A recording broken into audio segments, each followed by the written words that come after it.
Hello friends and family, my name is Skylent, and today we're going to do a reply video to Polygon's article by Ben Kuchera. I hope I said that correctly. It says, loot crates are changing game reviews, and not for the better. When economy changes design, reviews need to change too. Well, this is something that I have been waiting to talk about for a long time. I wanted to do maybe a highly edited video talking about how reviews should be created, how reviews should be consumed, actually. But in the end, I could just quickly say, without having to do a big 20-minute video with slides and things and charts and graphs, no, I don't need to. I can just tell you right now that reviews, the creation of them, is completely subjective, even if they are entirely factual with no opinions in them. And I can actually tell you that the consumption of reviews is also completely up to your opinion. And what do I mean by that is that reviews, even if it's just, like, if you could somehow do a review that is no voice, no written anything, and it's just clips of the game, you know, like, you can't lie about that, right? Well, you could choose to not show certain footage. You could choose to get certain angles of a game. You could choose to make the game look better or make it look worse. And that could, you know, that's a review. So reviews pick and choose what they want to show, what they want to talk about. And that's kind of what this article is talking about here as well, is that now with the focus of loot crates in these games, mechanically, there's a big emphasis on loot crates, RNG progression, these monetization schemes, because of course you want to, you know, have a focus on the game component that makes you money. Oh, sure. But in my opinion here, I just want to quickly say that reviews, no matter what, no matter who, no matter where, it's going to be biased in some way, and it will lack certain information that some people might think or, you know, be helpful. So here we are with this by Ben Kuchera, this article saying loot crates are changing game reviews and not for the better. But in my opinion, game reviews have always been almost trash. Any individual review is almost worthless. You have to actually compare reviews to kind of get a consensus. And you have to actually really understand one person. Like, if you watch me and subscribe to me, you know what I think about very specific games, and you kind of get a feel of my personality and my, you know, likes, dislikes, and then that gives weight to that individual review. Of course, still, you know, comparing it to other people's reviews. So any individual review is already not that great. It lacks a lot of information. It's not going to tell the whole story. It's biased. Like I said, even if it's literally just video footage.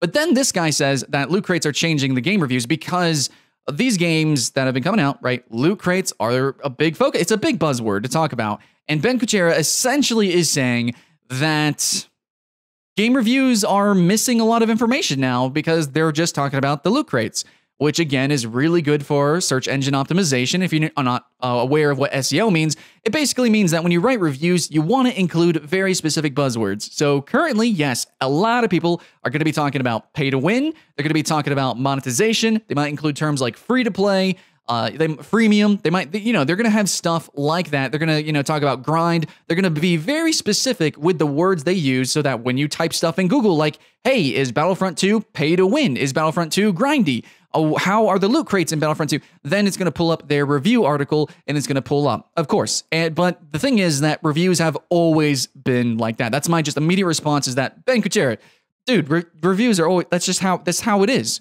That's how it is, and that's why I choose to do my video formats and my reviews the way I do them, is I just talk the way I talk. I don't edit it. Even my top 10s, we just spit it out. It is what it is. I either know what I'm talking about or I don't, and then I just don't do videos on it. You know, like, comes from the heart, it comes from the gut, and I also do multiple videos and follow-up videos on my reviews. So yeah, it might be a little bit better than everyone else. If you guys want to go ahead and check that, you know, Patreon out, maybe a little bit. But anyways, so this is going to be specific though about the loot crates. So yeah, he's talking about basically how, man, dude, these games have loot crates, sure, but you know, the graphics are great, maybe, or you can go into a lot of different games and, you know, maybe they do have like cool gunplay or something like that. That was a big thing with Destiny. It's like, oh man, Destiny has cool gunplay, but you know, it's kind of repetitious and it's really grindy and blah, blah.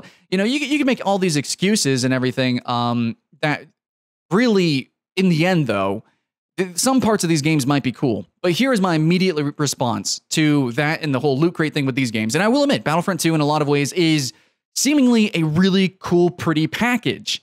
That's, you know, a package, you know, a gift wrapping, a ribbon over a pile of shit. What it really is at the core, or coal. I guess I should say coal so I don't get, you know, censored by YouTube. Hey, Patreon. Anyways, but this is, in my opinion, really good.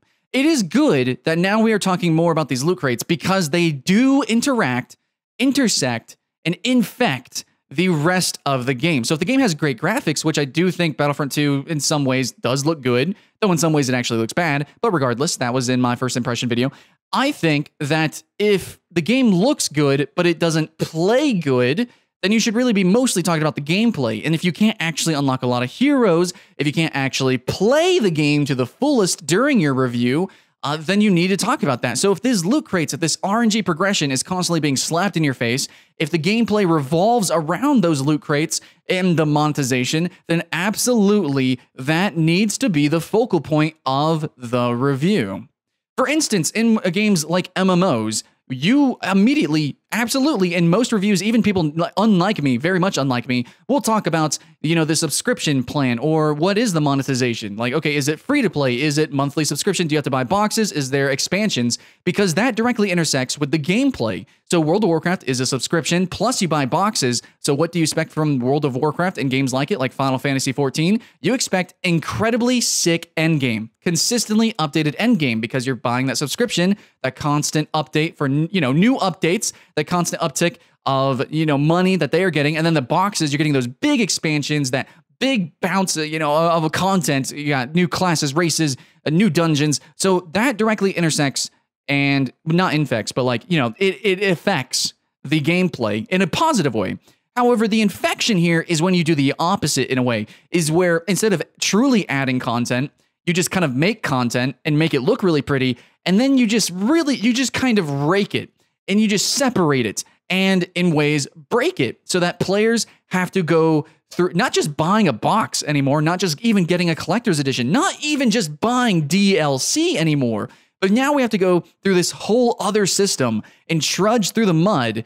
We're trying to really play the game, but what we're doing is we're basically demoing the game until we can finally earn, enough points or whatever, or spend enough money to then finally begin to truly play the competitive and meta aspect of the game, which is the point of online multiplayer games. It's not just to have the colors and effects flood our eyeballs. It's not just, so that we can log in and press some buttons.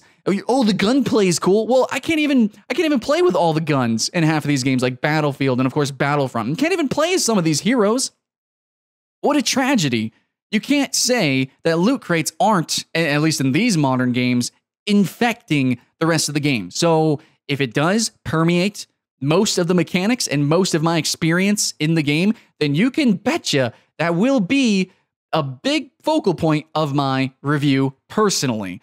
And as you can tell, immediately from just the social media backlash to EA's responses and their responses to the responses, oh my goodness, guys, you can see a lot of people are done with it. And of course, we already talked about that in our last video, but now let's go ahead and kind of transfer topics here. We're going to be talking about a little bit, just real quick, the EA response actually to all of this. So EA responded again with actually trying to make the heroes apparently work, like it takes a little less, okay, maybe a lot less, 75% less resources, in-game resources to unlock the heroes. But apparently as well, they also they actually negated that sort of step forward. They now took 2 steps backwards by making it to where it's harder to earn in-game currency. So then it's basically the same. So they tried to make like a PR band-aid, but then they just they just done fuckled up so hard here by 2 step backwards there. So EA Battlefront 2, this whole thing has just been, it's just some shenanigans, guys. It's just been completely ridiculous how they are trying so hard to appear like they're listening, but they absolutely know. They have their spreadsheets. They know how much money they thought they knew how much money they were going to be making, and they're pretty much sticking to it. They want to make money. That's it. The idea of what Battlefront 2 is or was, it has been completely perverted because of this monetization scheme. And yes, reviews should focus on that. Whether you think that, is detrimental to other parts of the game, well, frankly, that's how it is. If you make a game like this, people don't want to know. We don't want to hear it. We don't want to watch it. We don't want to see it. It's just a money grab. And in a way, though, I will say it is kind of tragic. It is kind of tragic that EA has been doing this, and EA has been so evil, because in a lot of ways, we all can really, like, I think everyone can look at this and say and know and realize that it looks like some effort went into this game.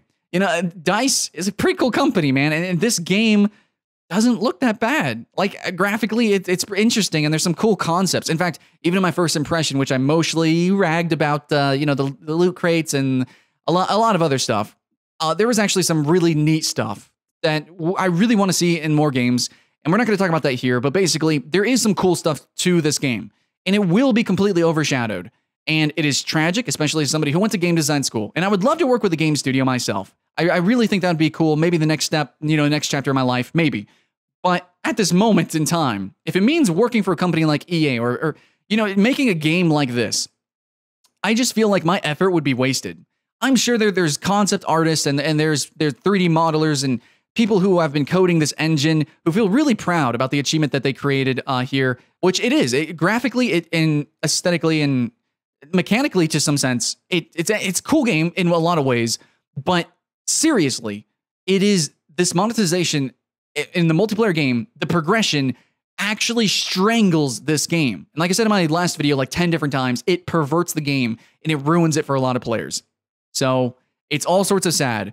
It's reviews. Maybe they're not as fun and colorful. Maybe they're more toxic. But frankly, yes, we want to radiate the cancer from our gaming community. We don't want this anymore. That's gaming press, and that's going to be players ourselves. That's going to be a lot of other developers don't want this in their games. And actually, I bet that the people who worked on this game, the people who actually made the physical game, I bet they hate what is happening with their game right now, with EA's responses and the promotion and all the monetization. I do not think that they agree with these things. The people who actually made the art of the game, they want the game's art to not be so perverted. But anyways, so yeah. Loot crates are changing game reviews, and I think it's not for better or worse. It just is what it is. Reviews have always been, in ways, kind of garbage and trash, but that's just how it is. Hey, my reviews are trash too. It's just how we do it, okay? But it is something that we needed to talk about, and maybe it's going to be a buzzword that we talk about a little bit too much for probably a little bit too long. But for now, I'm actually really glad that we are. And also to end cap here, I do want to tell you that a lot of people are refunding Battlefront, and the reviews aren't that great. You are going to see some reviews where people might omit a lot of loot crate talk, and actually, for a lot of historical games like Battlefield, people completely omitted stuff like that, which Battlefield was actually really not consumer friendly. Battlefield 3, and especially Battlefield 4, was not very good. I don't know about Battlefield 1, because I actually refused myself to purchase that game, even though I played every single Battlefield in existence, except for the newest one. So what a tragedy, right? It's stopping players who love the games from really enjoying the games and now from even playing them. So yeah, we need to talk about it, and we need people to know, hey, you're probably not going to like this game. It looks like you'll like this game, but when you actually get in, the game fights you from actually playing it. So yes, people need to know. Anyways, Ben Kuchera wrote this article. If you guys want to read it down there, if you want to agree with them, talk about it, sure, you can absolutely do that. He's going to make some actually really good points, and maybe in some ways he's actually not wrong. Maybe so. But in the end, I think that loot crates, monetization, and how the game is truly played at a meta level proper, and from a new player experience all the way to veteran, all of that needs to be explained, as well as possible, because these are multiplayer games. They're ever evolving, ever changing, and you as a player, as you play them, are changing with it. So, how you interact with the cash shop, how the cash shop stops you, how it slows your pace, how the game design, again, might be like convoluted just to get you to spend some currency in game, get that sweet loot, you know what I'm saying? There's all sorts of different ways to actually create monetization. It could be subscription, could be box, whatever. Those things need to be talked about. How the player base is separated, all that stuff. Anything that can physically affect you needs to be talked about. And the way that loot crates are designed in this game, Battlefront 2, affects players. 100% it does, and to a great extent. And many others, it actually does as well. I could call them out, but we're going to save that for another video, most likely. But anyways, if you guys do want to see me do more videos and talk about topics like this, as well as actually playing these new games and really unraveling how they truly operate from a high level, from new players all the way to high level, and at a meta level, actually talking about the monetization and, all that. Basically, tear apart the schematics of what the game really is designed around. that's what I do, then please put some eyeballs on the Patreon and just like and share. And please tell me your thoughts and feelings down below. So Ben Couture, thanks you for the article. In the end, actually, it's a neat article. It's just I don't completely agree with it. And nobody's going to agree with everything all the time. But just the simple thing, loot crates are changing game reviews, not for the better. Reviews have never been that great, but yes, we absolutely 100% need to be talking about loot crates because it infects our games and the infection needs to be cured, in my opinion, immediately, or else all games and all game shops are going to turn into, the Google Play Store, and hell no, do I want that. Oh my God. No, please. Anyways, regardless, wherever you play games, I play mobile games too, whatever game you play or don't play, I just hope you're doing okay. I hope you're having fun, guys. My name's Skylent, and I'll see you in the next one.